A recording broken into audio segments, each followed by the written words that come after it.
financial KPI. Okay, this sheet is showing the overall turnover, the overall gross profit and the overall net profit charts. Just go back to the home. This financial KPI, not to be confused with the finance KPI, which is simply the profit and loss and balance sheet data.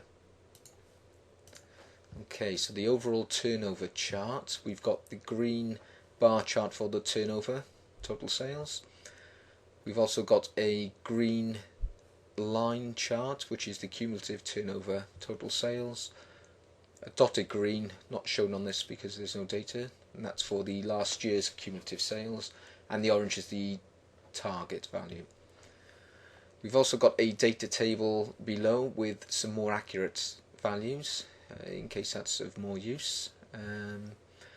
Data labels can be turned on and off and toggled between the different series. So currently we're seeing the turnover, but we can cycle between cumulative turnover, last year's cumulative turnover, target, and obviously turn them off.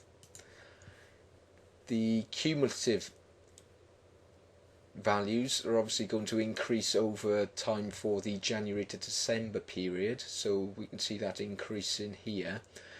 Obviously this is a new period of January, so it drops down, it's finished that cumulative and we're starting again from January. This month here is the current month, so whenever you open up the charts, that's going to align with the month you're in, so this will always move down the chart as you go forward in time.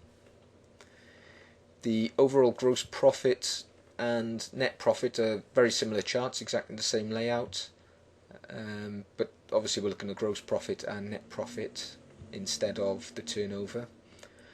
We've also got a slightly different set of data in the data table below, where we're showing NG with a red background. That's the highlight that's no good. There's an issue there. It's below the values that you're looking for. Over here we can see a green OK, so that's obviously above the values that you're looking for, whatever percentage you set for that, and it's highlighted. So that's just a very quick way of seeing over these particular months where your issues are and which months are good and which months are bad. The data behind this particular chart is from the profit and loss data input.